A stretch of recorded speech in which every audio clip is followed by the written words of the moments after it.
In 2023, London didn't just view an auction, it walked straight through a life.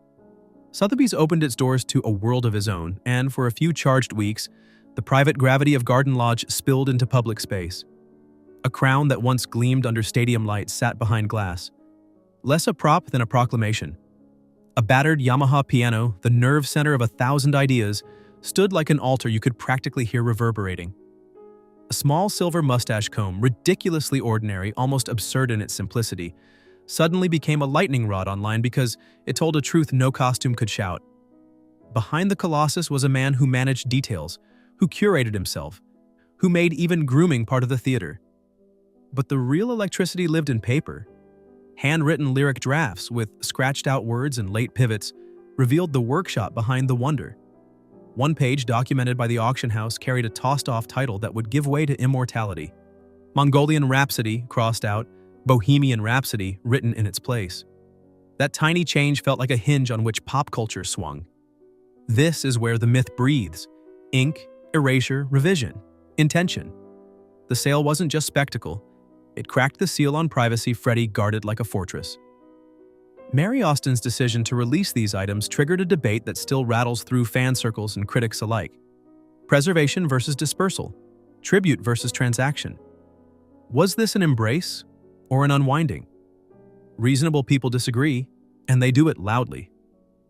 What's undeniable is the intimacy of what surfaced. Personal letters with warmth that undercut the caricature. Notes that suggested control behind the chaos. Objects that turned back into evidence. And with every velvet cloak and penciled stanza, one question grew sharper. What else did he choose to keep, to hide, to destine for silence? Even before the glass cases closed, the sound found its own ways back to us. In 2019, what had once been wrapped in production was stripped to the bone. Time Waits for No One, a reworked reveal from his 1986 session with the musical Time, was pulled free of its glossy shell. Suddenly it was just that voice, clear, elastic, towering, bearing the entire weight of the lyric. No choir to lean on, no armor. It recentered the conversation around the late-era truth. When the spotlight finally dimmed, the instrument remained a supernova. Then came 2022. From the vaults of the Miracle Sessions emerged Face It Alone, a track that had haunted producer memory and fan forums for years. It wasn't a novelty, it was a reminder. The timbre had matured, the phrasing had sharpened, and there was grit in the glow. You could hear effort. You could hear fight. You could hear a man who refused to surrender the studio, even as time tightened the frame. Those releases did more than trend. They reframed the final act. The old narrative, bright star fades, curtain falls, never fit Freddie anyway. What these recordings offered was a counterportrait. Discipline, control, and an almost surgical focus on getting takes while there were takes to get. And yet, even here, the conversation split. Some celebrated the curation of his legacy, the careful custodianship of unheard performances. Others worried about a new kind of exploitation, an endless dusting of archives where reverence and commerce blur. Labels continue to search the shelves. Collectors trade myths like currency. Whispers persist. More demos, alternate vocal passes, hidden reels from hotel rooms and off-hour sessions. But those remain exactly that. Whispers. Reports surface, insiders hint. And then the door closes. If there is more, it isn't ours yet, and it may never be. That tension is part of the spell. To understand why the new revelations cut so deep, you have to step back into the house that became a legend of its own. Garden Lodge. A high wall, a green door, a sanctuary that outlived its owner and turned into a pilgrimage site. Inside those rooms, he curated not just music but the rhythm of a private life. Cats padded across rugs like tiny monarchs. Friends came and went in soft, protective loops. And in the late summer of 1991, Jim Hutton lifted a camera in the garden and captured a moment that still stops hearts. Freddie stands in sunlight, loose shirt, quiet posture, eyes steady. The body was thinner, anyone can see that, but the gaze holds something unbreakable. Not defiance like a raised fist. Defiance like a line quietly drawn. I'm still here. The photo stayed unseen until after he was gone, then spread like a benediction. It asked for no pity, it offered none. It insisted on dignity. Even in death, Garden Lodge kept its mysteries intact. Mary Austin, the person he trusted beyond the stage, took custody of his ashes and chose silence over spectacle. Locations have been guessed, stories have been floated, tabloids have chased phantoms, and nothing definitive has ever landed. That is not a failing, it is a choice. It's the final extension of a principle he lived by. Reveal what serves the art, protect what belongs to the person. In 2023, as lines snaked down Bond Street and visitors shuffled from display to display, the distance between relic and reality collapsed for a moment. People were not just looking at costumes, they were walking through the afterimage of a life meticulously arranged. The crown winked. The piano hummed in memory. The comb, absurd and holy, waited for a hand that would never lift it again. And still, the reel kept turning. Because before those artifacts were boxed and tagged, before the garden stood quiet, the studio lights burned late. In the final stretch of the 1980s, the public Freddie took a step back from cameras and the guessing game began. Appearances slowed. Photographs thinned out. Rumors roared. Inside the band, the response was simple and relentless. Work. Track after track, session after session, he recorded as if time were sprinting beside him. Not tomorrow. Now. That urgency became the pulse of innuendo. The title track's flamenco fire. The operatic flourishes braided into rock muscle. The lyricism turned diamond sharp. It all sounds like a man refusing to be reduced. He chose the moment to speak plainly to the world. November 23, 1991, a statement issued on his terms, and then, the next day, he was gone. A lifetime of spectacle closed with a single honest line and the quiet that follows honesty. No cameras, no grand finale, just control to the very edge. But to understand how he learned to wield that control, how the armor and the art fused into a singular force, we have to rewind, fast and focused, to the origins of the persona that could hold a stadium in the palm of its hand. Because the reinventions weren't costume changes, they were strategies, they were shields, they were declarations shouted in key. And that persona, bright, brazen, mercurial, didn't appear out of thin air. It was built note by note, look by look, risk by risk, until there was no longer a line between the crown and the voice wearing it. In 2023, London didn't just queue for an auction, it stepped into a private universe and felt the temperature change. Sothebys called it a world of his own. But what it really did was open a door that had stayed closed for 3 decades and let the gravity of Garden Lodge roll out into public air. The crown and cloak that once caught stadium light no longer read as costume. They read as intention. The Yamaha piano, battered on the edges, sanctified at the keys, stood there like an altar humming with ghosts. And then there was the tiniest thunderbolt of all, a silver mustache comb, absurd in its plainness, suddenly a cultural flashpoint because it spoke a quiet truth louder than a spotlight. Here was the evidence that even the smallest gesture had been staged with care. Not vanity, curation, not excess, authorship. And in glass cases where myths usually live, paper began to breathe. Handwritten lyric drafts sounded like a rehearsal in graphite, decisions caught mid-flight. One page, documented and debated in equal measure, carried that crossed-out header, Mongolian Rhapsody, replaced by the title that would detonate across generations. Bohemian. A single substitution, a pivot that feels, even now, like a hinge upon which pop turned. The sale wasn't just a spectacle, it was a referendum. When Mary Austin released the collection to the world, she didn't only offer souvenirs. She forced a conversation. Preservation versus dispersal, tribute versus transaction, memorial versus marketplace. Good faith arguments still rattle through fan forums and dinner tables. And they should, because those rooms, those artifacts, those notes, carried a temperature. Personal letters that smiled warmer than the tabloid mask. Lists and schedules that suggested a conductor behind the chaos. Threads of fabric that had moved like flame under stage lights suddenly revealed their stitching. With every item tagged and cataloged, another question grew louder. What else did he keep under wraps? What did he destine for silence? It's not paranoia to ask, it's respect. He built a life around what to share and what to sheath. Even as the vitrines filled, the sound itself kept finding new ways to reach us, stripped of the armor it once wore. In 2019, the vocal from his session with the musical Time was pulled out of its glossy shell and set free. Time Waits for No One didn't march in with fanfare. It walked in, barefooted and unafraid, and stood there with nothing behind it except a piano and an impossible voice. Clear, elastic, unblinking.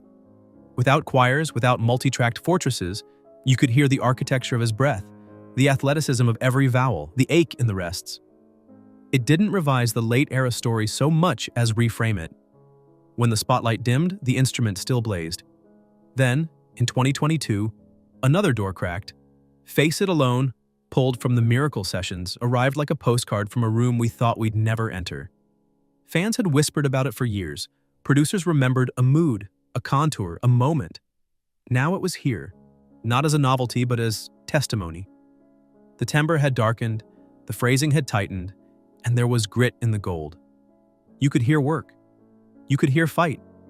You could hear a man negotiating with time and refusing to blink first. None of it felt like leftovers. It felt like a continuation, a line running straight from the studio's red light to the listener's chest. Those releases did what tribute rarely does. They complicated the ending. The neat narrative, the star fades, the curtain falls, never belonged to him anyway. Instead, a different picture locked into place. Discipline over drama, craft over gossip. A singer racing the clock not with panic but with precision, getting takes while there were takes to get. That didn't quiet the debate. It sharpened it. Some heard reverence in the careful stewardship of unheard performances. Others worried about a slow nibbling at a legacy where love and commerce blur. Both positions ring true because the line is real. Labels still check their shelves. Collectors still trade myth for myth. And yes, there are whispers, unconfirmed always, about demos in drawers, alternate vocal passes on forgotten reels, hotel room sketches on fragile cassettes. Maybe. Maybe not. The not knowing is part of what keeps the story dangerous and alive. To feel why all this lands so hard, you have to step back behind that green door on Logan Place and breathe the air of a house designed as a sanctuary. Garden Lodge wasn't a mansion. It was a perimeter drawn against noise. Inside, life moved at a human tempo. Cats padded like monarchs across the rugs. Friends came in quiet loops, protective and discreet. And in the late summer of 1991, Jim Hutton raised a camera in the garden and caught an image that still arrests the eye. Loose shirt, steady gaze, afternoon sun that makes the leaves look kinder than they are. The body is thinner, anyone can see that. But the line in the eyes refuses to bend. Not defiance as a shout. Defiance as a sentence. I'm still here. The photograph stayed private until after the house fell silent, then moved through the world like a blessing that didn't ask for pity and didn't offer it. Even after the door closed for good, Garden Lodge kept its pact with discretion. Mary Austin, the person he trusted most when the lights went down, took the ashes and chose silence over monument. Theories bloomed and faded. Headlines guessed. No one could plant a flag. That isn't secrecy for its own sake. It's a philosophy extended beyond the last note. Reveal what serves the art. Protect what belongs to the person. Which is why when lines snaked down Bond Street in 2023 and visitors moved in quiet single file through glass and light, there was a feeling not of theft, but of temporary permission. For a moment, the distance between relic and reality collapsed. The crown winked without moving. The piano seemed to hum, even in stillness. The little comb, ridiculous and holy, waited like it always had for a hand that would never lift again. And yet, the truest memorial was never in the cases. It was in the work he refused to abandon when the world started guessing.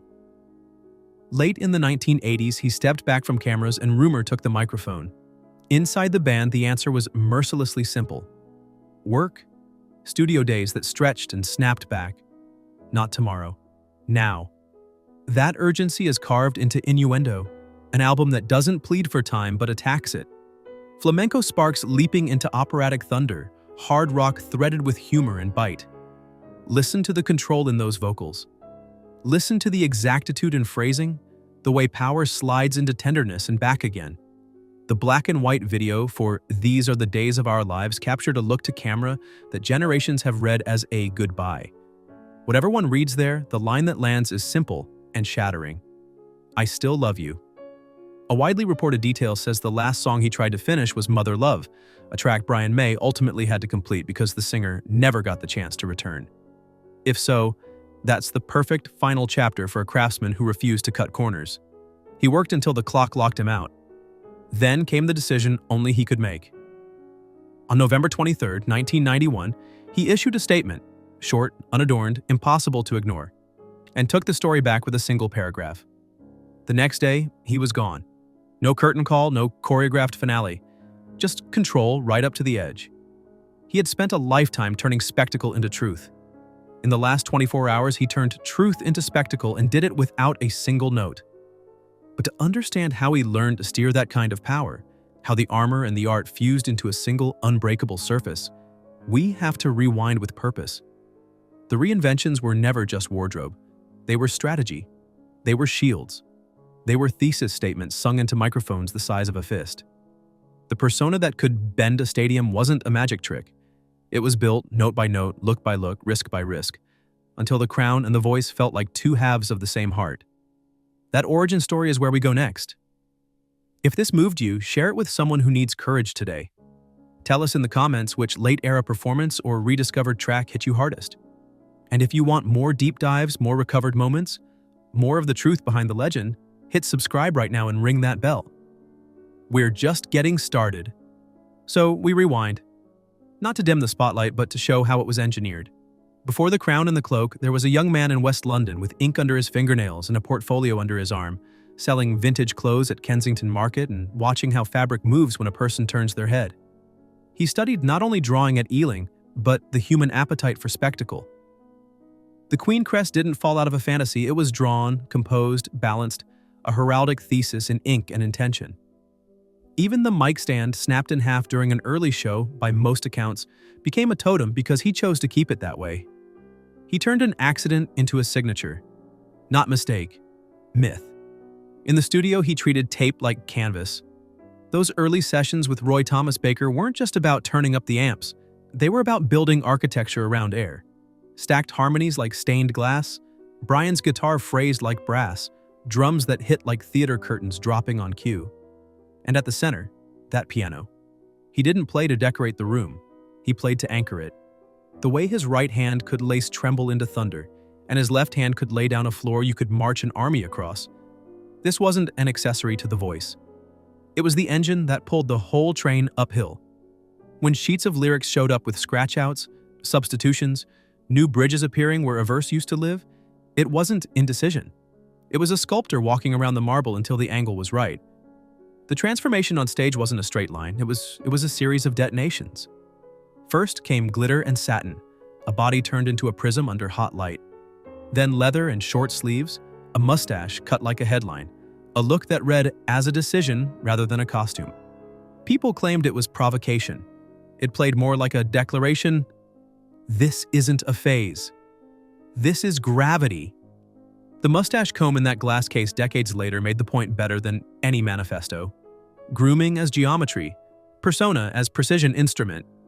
He rehearsed entrances the way other singers rehearse scales. He studied how to hold still, then explode. He learned the physics of a crowd and could bend it with a wrist. Listen to how he treated a vowel. That's where the secret lives. He could launch an A like a flare and land a U like a confession. Vibrato wasn't an ornament, it was a fuse he lit and controlled to the millisecond.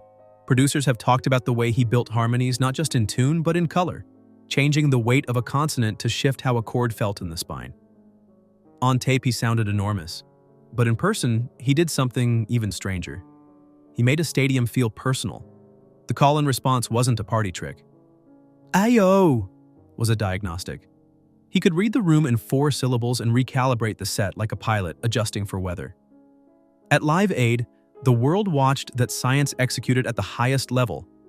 He took a fractured, televised afternoon and welded it into a single heartbeat. No pyrotechnics needed. Just command. Reinvention kept cycling because the work demanded new armor. The shift from glam to steel wasn't only fashion, it was a way to carry different songs with the correct voltage. Disco textures arrive? Fine. He put swing into his shoulders and let the bass line talk. Hard rock tightens like a fist? He sharpened the phrasing until it could cut glass. The so-called contradictions, opera one year, funk the next, weren't contradictions at all, they were facets. You can see the strategy most clearly in the collaborations that stretched him sideways. The Bohemian Rhapsody video, shot on a budget people still quote in disbelief, wasn't just a cost-saving device. It previewed an entire century of pop visual language. And when he stepped into a room with Montserrat Cabal, it didn't read as a stunt. It read as a reunion between 2 parts of a map he'd been drawing since childhood. The heavy and the high, the chest voice, and the cathedral. There was a scientist's patience under the showman's swagger. Friends and bandmates have spoken about the takes, and the takes after the takes, the notes sung 3 ways when one would have been enough for anyone else. He could be merciless with himself first. That's the part the myths tend to skip because discipline isn't as photogenic as decadence. But you hear it in how clean the edges are on even the wildest tracks. You hear it in the way a sweet that should have flown apart at the joint stays welded. You hear it in the courage to commit to a lyric that looks ludicrous on paper and then turns into a national anthem when it hits the air. Stagecraft expanded too. By the early 80s, he had learned how to stride 3 meters and make it read like a mile, how to plant his feet and let silence drag the audience closer. He played lighting like an instrument, understood when a white tank top under harsh spots tells a different story than velvet under jewel tones. He knew the camera's hunger and fed it just enough. Not overexposure, control. The crown and cape that closed shows were never about royalty as dominance. They were about theater as covenant. You give me your voice, I'll give you mine. We'll lift the roof together. If there was friction inside the band, that was part of the fuel. 4 songwriters, 4 egos, 4 vectors pulling on the same cart. The miracle wasn't the absence of collision, it was the music that drove straight through it and came out intact. The credits tell the tale. Sometimes the most Freddie moment on a record belongs to someone else's pen. Sometimes his tune smuggles in their attitude. That cross-pollination kept them from calcifying into a caricature of themselves when the industry begged for safety. He didn't join a democracy. He helped design one that could survive extremes. All of this, design, discipline, daring, built the armature that would hold later years without buckling. When the world tries to flatten an artist into a single image, the only defense is complexity you can carry without breaking. He built that complexity brick by brick. So when silence became part of the story, it wasn't emptiness.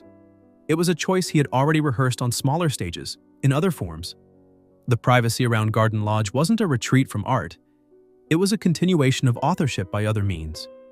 Look back now at the photographs where he's laughing mid-note, or standing perfectly still with eyes like floodlights, and you can see the architecture, the kid drawing in Zanzibar, the student tracing lines at Ealing, the market stall hustler learning the angles of desire, the singer who could turn a ripped mic stand into a scepter and a 6-minute aria into a pub chant. None of it was accidental. All of it was alive. And it carried him, unflinching, into rooms and years most mortals would have stumbled through with fear. So, when newly unearthed vocals surface and feel impossibly present, that's not nostalgia doing tricks. That's the design holding. That's the technique he carved into his breath, returning like a message with no expiration date. It reminds us that the spectacle was never the endgame. It was the delivery system. The message was always the same. Live, dare, sing like you mean it. And when the time came to speak without melody, he used the same principles. Few words, perfect placement, devastating effect. We'll step forward again soon, back to the doorway where the public story closes, and the private one keeps breathing.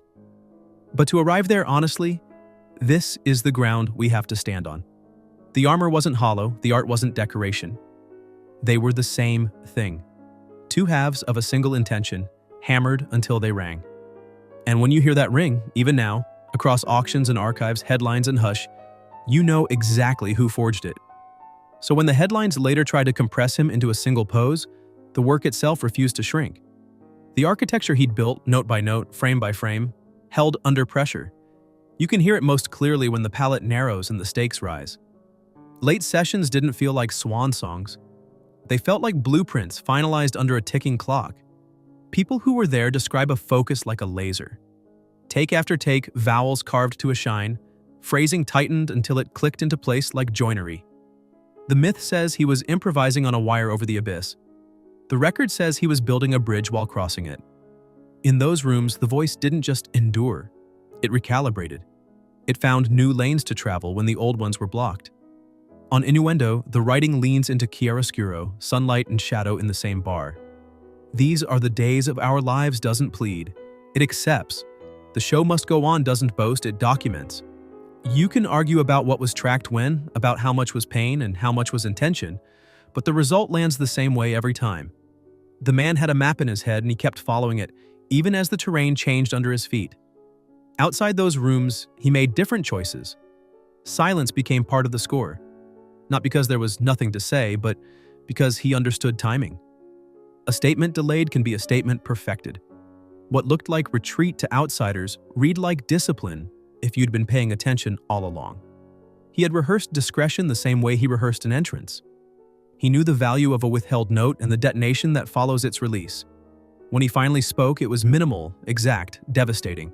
A few lines precisely placed and the world understood. This wasn't hiding. This was control. Garden Lodge turned into a studio of another kind. Fewer people, more light.